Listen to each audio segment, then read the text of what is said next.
महाद्वीप। ठीक है, तो महाद्वीप के अंदर जितने भी महाद्वीप आते हैं, एशिया, यूरोप, अफ्रीका, उत्तरी अमेरिका, दक्षिण अमेरिका, उसके अलावा अटलांटिक।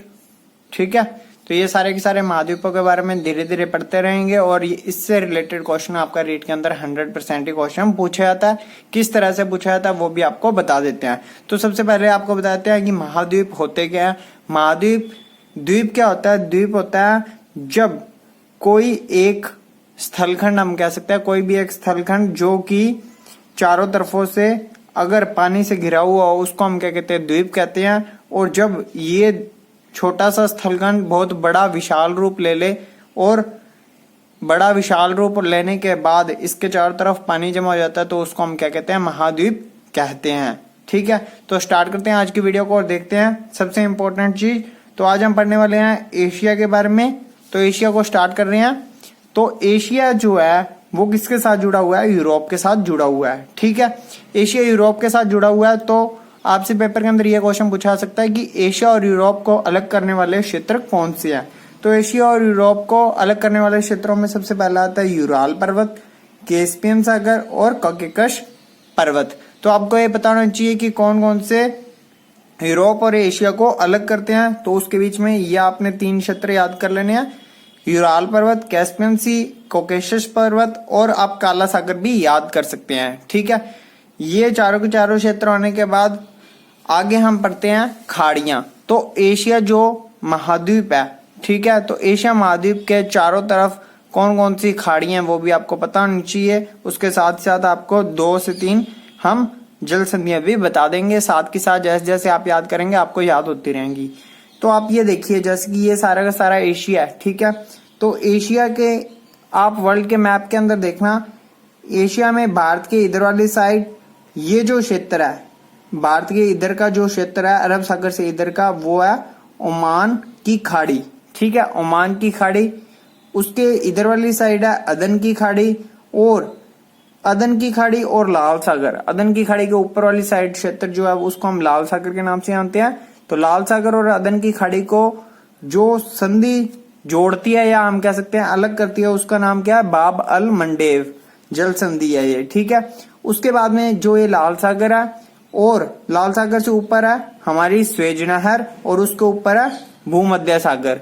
तो ये आपको बताना चाहिए कि भूमध्य सागर और लाल सागर को जोड़ने वाली या अलग करने वाली कौन सी नहर है? तो वो स्वेज नहर है। उसके बाद में बात कर लेते हैं, जैसे कि ये ओमान की खाड़ी है और ओमान की खाड़ी के आगे कुछ छोटा सा क्षेत्र है, ये आपको दिखाई दे रहा होगा। इस क्षेत्र को हम कहते हैं फारस की खाड़ी। फारस की खाड़ी और ओमान की खाड़ी को जोड़ने वाली जो जल संधि है उसका नाम क्या है? हारमुज जल संधि। जैसे जैसे आपको लिखाया गया आप वैसे वैसे अगर नोट्स बनाते रहेंगे तो आपको समझ में आता रहेगा। आज पहली क्लास है, रिवाइज करते रहें, वैसे वैसे आपको समझ में आता रहेगा। अब बात करते हैं एशिया। ये आपके सामने एशिया और इधर वाली साइड, एशिया की इधर वाली साइड उत्तरी अमेरिका।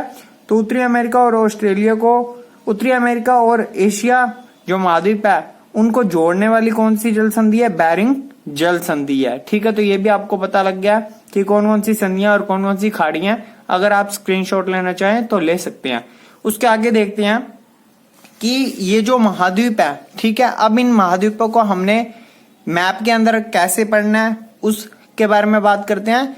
कि अब आपको महाद्वीप को याद करने के लिए, जैसे एशिया महाद्वीप के अंदर कुछ ना कुछ क्षेत्र है, तो आपको ये बताना चाहिए कि पूर्वी जो एशिया है उसके बीच में कौन कौन से क्षेत्र आते हैं, मध्य एशिया है उसके अंदर कौन कौन से क्षेत्र आते हैं, जो उत्तरी एशिया या दक्षिणी एशिया उनके बीच में कौन कौन से क्षेत्र आते हैं। तो ये भी आपको बताना चाहिए। तो ये आप वर्ल्ड के मैप के अंदर जैसे जैसे भरेंगे तो आपको पता लगता रहेगा। मैंने ओनली ड्रा किया हुआ है क्योंकि मैंने मैप के अंदर नहीं भरा हुआ है, तो आप इसको मैप के अंदर भर सकते हैं, डिटो कॉपी ऐसे ही भरा जाएगा। उसके बाद में आप ये देखिए, सबसे पहले आपको याद कराते हैं पूर्वी एशिया वाले क्षेत्र। तो पूर्वी एशिया के क्षेत्र आपको दिशा बताना चाहिए कि ये पूर्वी दिशा, तो यहाँ पे पूर्वी दिशा के क्षेत्र जो है उसके बीच में यहाँ पे 2 आपके सामने निशान से दिखाई देंगे, 2 गोले से दिखाई देंगे। ये ऊपर वाला हिस्सा है उसका नाम है उत्तरी कोरिया और नीचे वाले का नाम है दक्षिणी कोरिया।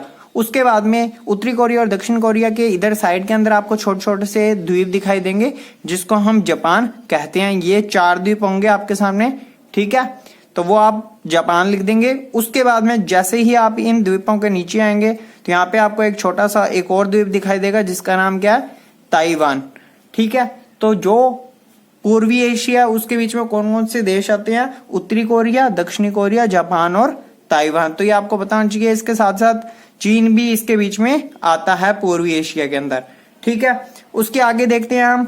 अब आपने पूर्वी एशिया देख लिया है, उसके बाद में अब हम देखने वाले हैं मध्य एशिया। तो मध्य एशिया का क्षेत्र हम देख लेते हैं। तो मध्य एशिया का जो क्षेत्र है उसके बीच में आपको देख सकते हैं ये साइबेरिया है, जो ये आपका आएगा उत्तरी क्षेत्र के अंदर। उत्तरी एशिया के अंदर कौन सा क्षेत्र है, तो वो अकेला साइबेरिया आएगा। ये रूस का एक हम कह सकते हैं भाग है।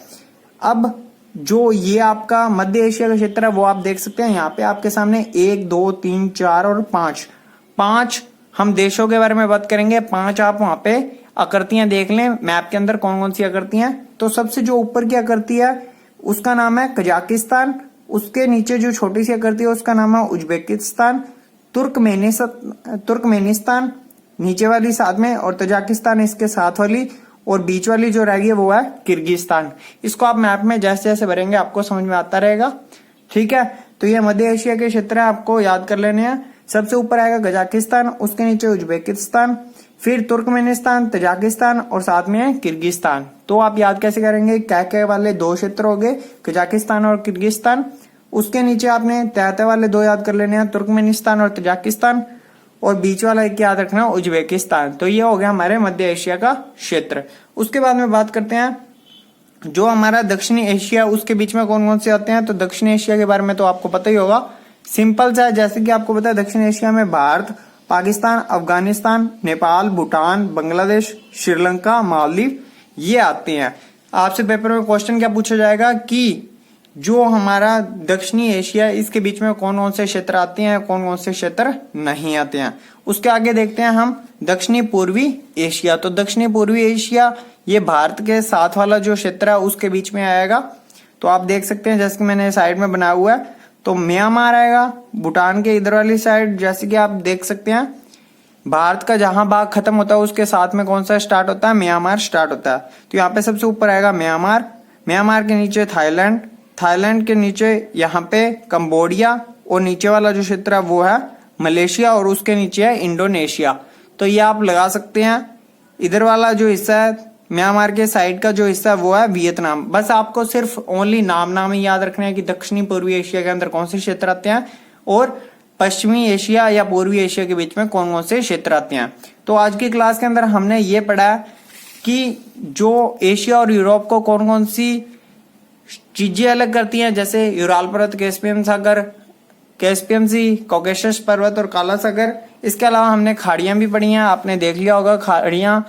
ठीक है, कौन कौन सी खाड़ियां, तो खाड़ियां भी पेपर के अंदर पूछी जाती हैं। उसके अलावा जो जल संधियां वो भी आपको करा दी हैं, 2 जल संधियां। इसके अलावा सारी की सारी जल संधियां भी आपको करवाई जाएंगी। उसके अलावा हमने क्षेत्रों को पढ़ा है कि कौन कौन से क्षेत्रों में कौन कौन से देश आते हैं, पश्चिमी एशिया में कौन से देश आते हैं, उत्तरी एशिया में कौन से देश आते हैं, दक्षिणी एशिया में कौन से देश आते हैं। तो ये भी क्वेश्चन पेपर के अंदर पूछे जा सकते हैं। तो अगर आपको ये वीडियो पसंद आई हो तो इसे लाइक करना और चैनल को सब्सक्राइब करना ना भूलें। सेकंड पार्ट इसका आपको अगली वीडियो में प्रोवाइड करा दिया जाएगा। Thank you.